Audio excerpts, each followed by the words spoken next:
Ini merupakan konten hasil kerjasama antara Pinter Politik dan NU Online.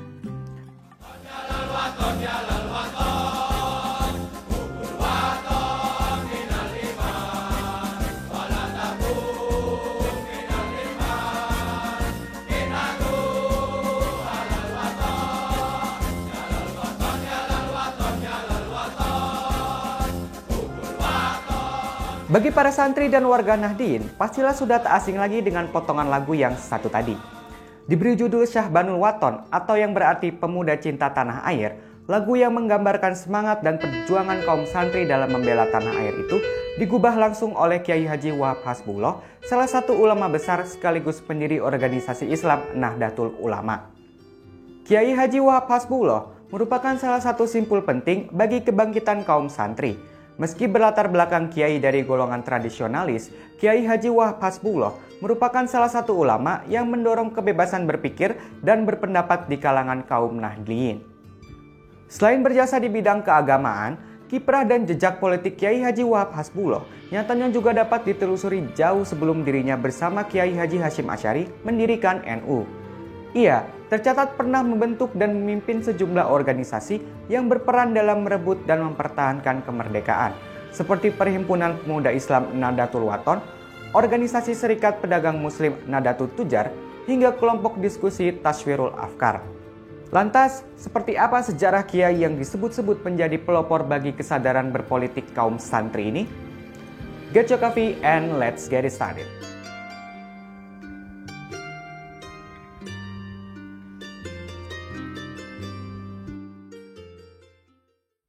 Ahmad Wahab Hasbullah lahir pada 31 Maret 1888 di Desa Tambak Beras, Kabupaten Jombang, Jawa Timur. Ia lahir dari pasangan Kiai Hasbullah Said dengan istrinya Nyai Latifah. Ayahnya merupakan pengasuh pondok pesantren Tambak Beras di Jombang. Berdasarkan beberapa catatan sejarah, Wahab Hasbullah memiliki pertalian darah dengan sejumlah keluarga ningrat. Dari garis ayah, ia disebut-sebut masih memiliki kekerabatan dengan Pangeran Hadiwijaya dari Kesultanan Pajang atau yang dikenal dengan nama Joko Tingkir. Sementara ibunya, Nyai Latifah, disebut-sebut masih merupakan keturunan dari Sunan Ampel, salah satu dari 9 ulama penyebar agama Islam di Tanah Jawa. Sama seperti anak-anak kiai pada masa itu, Wahab Hasbullah juga telah mempelajari ilmu agama sejak usianya masih belia. Tumbuh dan besar di lingkungan pemuka agama juga tak lekas membuatnya berpuas diri dengan ilmu-ilmu yang dikuasainya. Saat usianya baru menginjak 13 tahun, ia mulai pengembaraannya dari pesantren ke pesantren untuk berguru dengan tokoh-tokoh besar lainnya. Ia tercatat pernah menjadi santri di pesantren Langitan di Tuban, pesantren Mojosari di Nganjuk, hingga pesantren Kademangan di Bangkalan, Madura. Ada cerita unik ketika Wahab Hasbullah hendak menimba ilmu di Bangkalan. Dikisahkan ia sempat ditolak ketika mengutarakan keinginannya itu untuk berguru kepada Kiai Kholil. Mengetahui hal itu, Kiai Kholil lalu menyampaikan kepada para santrinya bahwa ada seekor macan yang sedang berdiam di pesantrennya. Namun belakangan diketahui bahwa yang dimaksud macan tersebut adalah Wahab Hasbullah itu sendiri. Berkat keteguhan hatinya tersebut, Kiai Kholil akhirnya menerimanya sebagai santri. Ia bahkan menyarankannya untuk berguru ke Ponpes Tebu Ireng di bawah asuhan Kiai Haji Hasyim Asy'ari yang bersamanya kelak akan mendirikan organisasi Islam Nahdlatul Ulama. Kisah lengkap mengenai sejarah dan sepak terjang Kiai Haji Hasyim Asy'ari bisa kalian simak di video berikut ini. Puas mengembara dari pesantren ke pesantren di dalam negeri, pada tahun 1908, Wahab Hasbullah kemudian melanjutkan pendidikannya hingga ke Tanah Suci di Arab Saudi.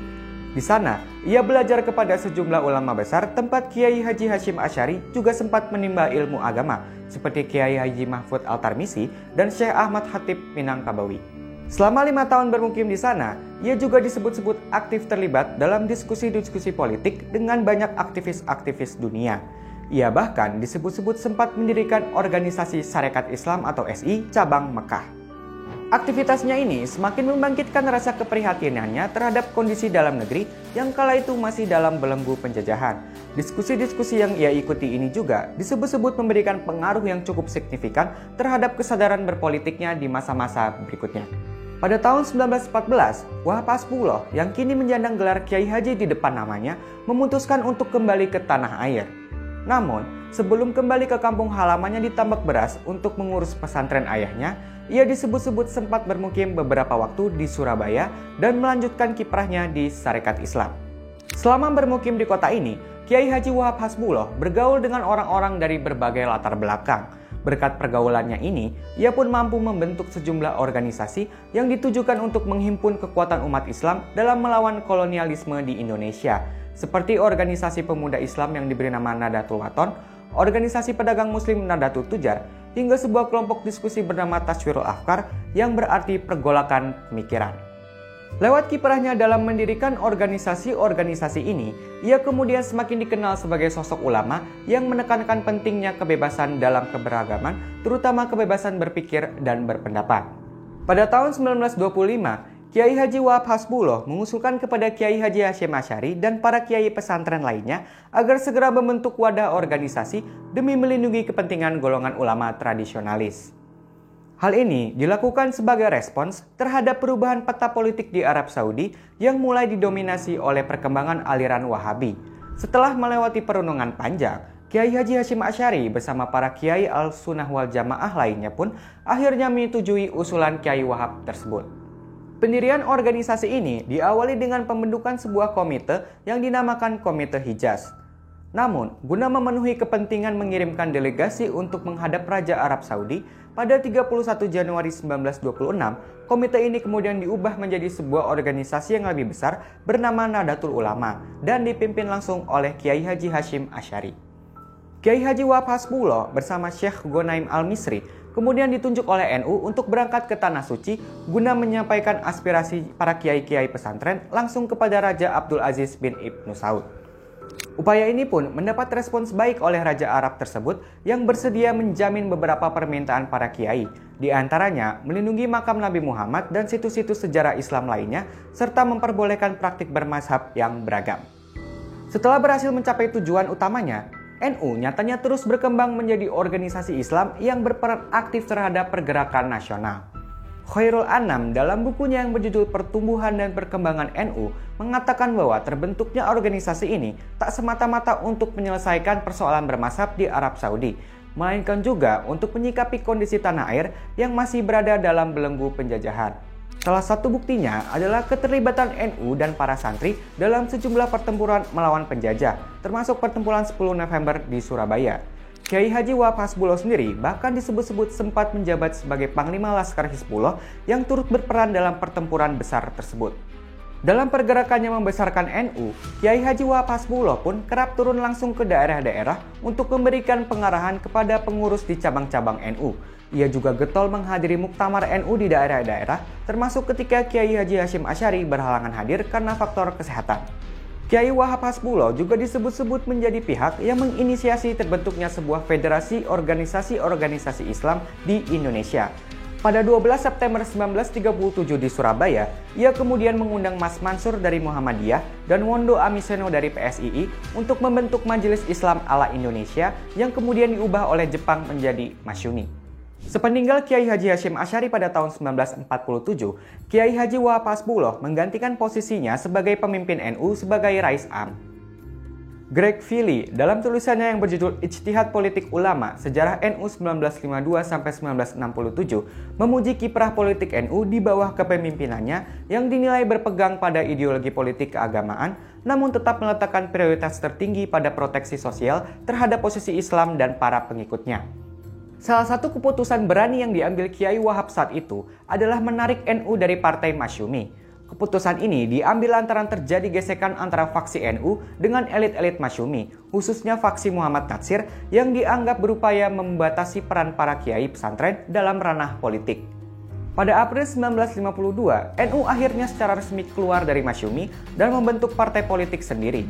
Meski awalnya diremehkan, namun faktanya Partai NU berhasil duduk di posisi ketiga mengekor Partai Nasional Indonesia atau PNI dan Partai Masyumi dalam hasil pemilu tahun 1955. Kiprah politik Kiai Haji Wahab Hasbuloh di tubuh NU tersebut nyatanya memiliki pengaruh yang cukup signifikan terhadap perkembangan organisasi ini.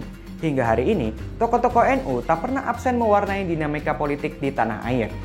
Beberapa di antaranya bahkan berhasil menduduki posisi tertinggi di pemerintahan, mulai dari Presiden keempat RI Abdurrahman Wahid alias Gus Dur, hingga yang masih menjabat hingga hari ini yaitu Wakil Presiden Ma'ruf Amin.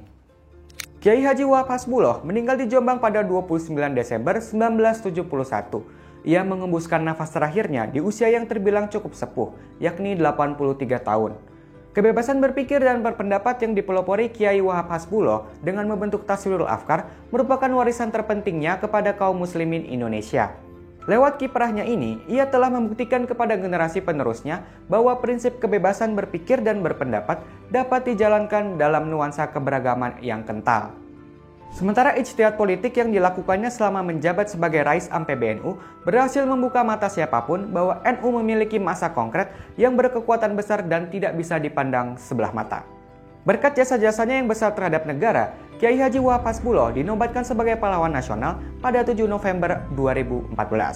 Nah, menurut kamu seperti apa sejarah Kiai Wahab Hasbuloh ini harus dimaknai? Berikan pendapatmu. Terima kasih telah menyaksikan video ini. Ini adalah konten kerjasama antara Pinter Politik dan NU Online. Jangan lupa untuk di rumah aja, patuhi protokol kesehatan, dan sering-sering cuci tangan. Jika kalian punya saran atau masukan untuk konten-konten selanjutnya, jangan lupa untuk tulis di kolom komentar di bawah ini. Jangan lupa untuk like, subscribe, dan nyalakan lonceng notifikasi. Dan ikuti terus pinterpolitik.com untuk mendapatkan informasi seputar fenomena politik di Indonesia. Take care!